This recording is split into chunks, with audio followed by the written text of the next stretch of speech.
Vamos entender um pouquinho como funciona esse eixo touro-escorpião, principalmente por uma visão um pouco do tarô, e também vamos entender como funcionam os eclipses que vão acontecer nesse eixo, né? Que estão acontecendo e vão acontecer.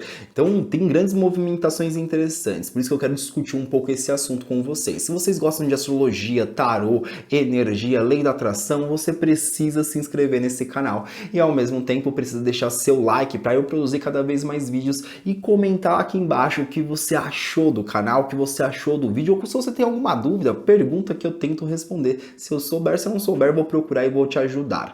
Uma coisa importante, se você gosta de tarô, entre em contato comigo aqui no número, marque agora a sua consulta, ou se você quer fazer seu mapa astral, que é bem o tema dessa energia, também é só entrar em contato que a gente faz, tem leitura de chakras, e aqui em cima no izinho tem sempre os banhos que eu estou preparando para vocês, façam uns banhos diferenciados. Agora tem um banho de destrava coração, que a gente vai trabalhar a energia do amor, para abrir seus caminhos amorosos, para fazer você encontrar um grande amor na sua vida. Então clica no izinho, sei que você vai gostar. Eu sou o Thiago Masson e esse é o Pena de Coruja.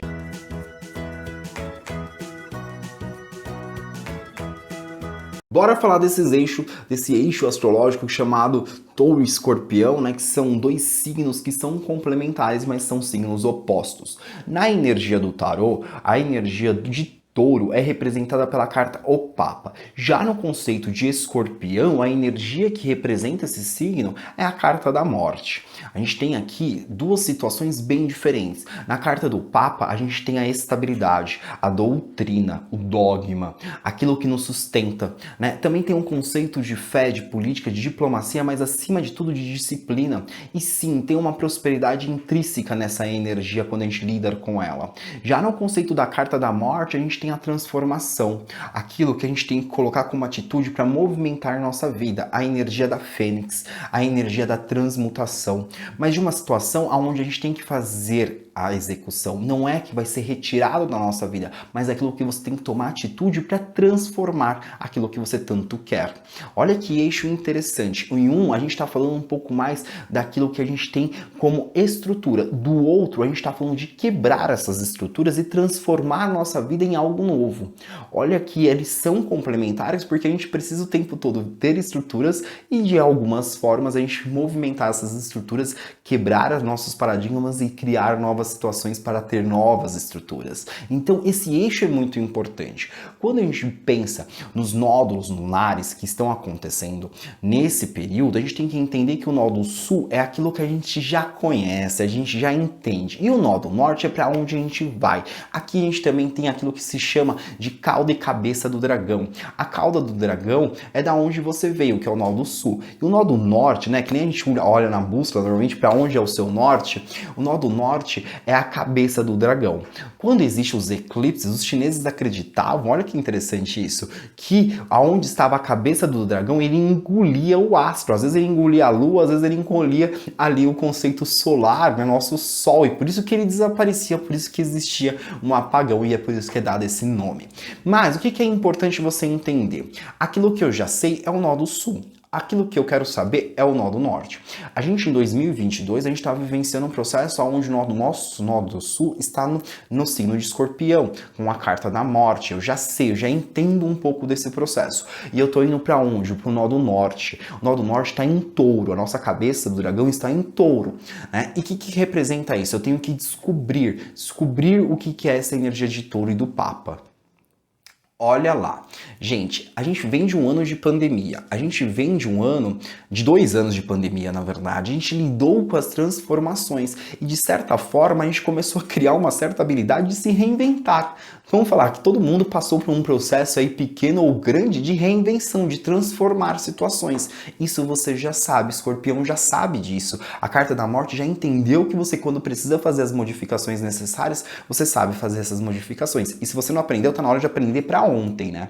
Mas já no contexto, para onde a gente está indo, o que a gente tem que trabalhar, o que a gente tem que movimentar são as estruturas. Pensando em touro, que é um signo de terra, que fala da primeira lavoura, do trabalhar a terra para conseguir ter a colheita, que fala sobre estruturas, e a energia do Papa também fala sobre esse processo de estruturas, até por isso que é chamado muitas vezes de o Papa, porque qual que é a estrutura da igreja, aquela estrutura bem colocada, com vários processos, com várias hierarquias e vários conceitos dogmáticos e situações de você se prender a umas situações de regras e disciplinas.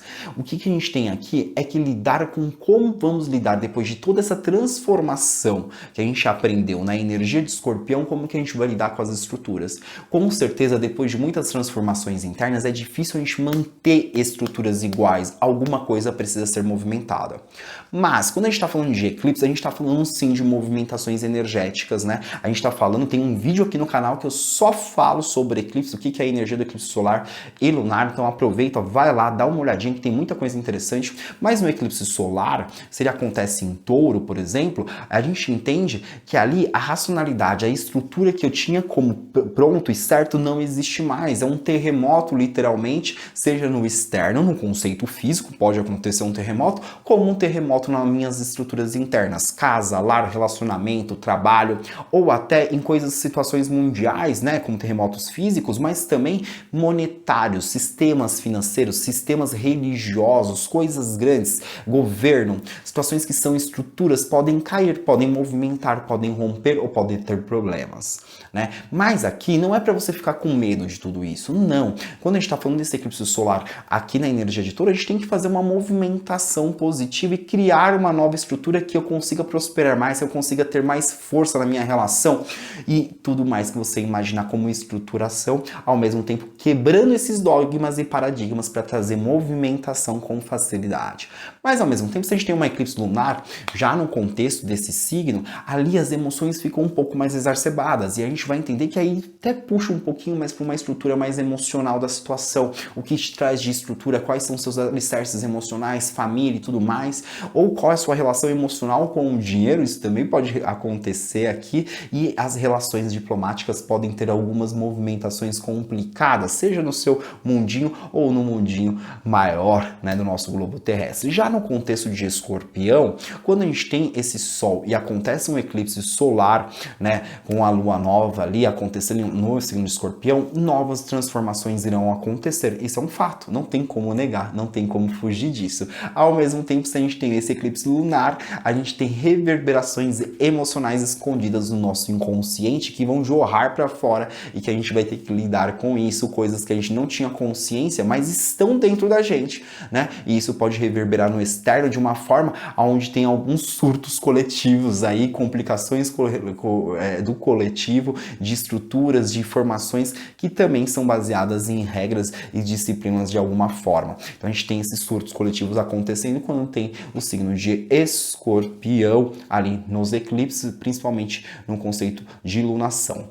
Mas, gente, olha como é importante a gente visualizar esse processo. Lógico, gente, que a gente não vai falar assim, então todo eclipse é isso? Não. Cada eclipse tem uma situação diferenciada, porque vai ter um céu ali acontecendo, né, dando sustentabilidade para esse eclipse. A gente vai ter o eclipse acontecendo, mas vai estar os planetas em lugares diferenciados e é por isso que é bom você já se inscrever no canal, porque para cada eclipse eu passo um ritual, passo uma energia de cocriação, falo mais sobre aquele aspecto naquele momento e aí a gente vai desenrolando e entendendo o que é essa historinha desses eclipses de 2022 e desses nódulos lunares em Touro e Escorpião vão representar na vida de vocês.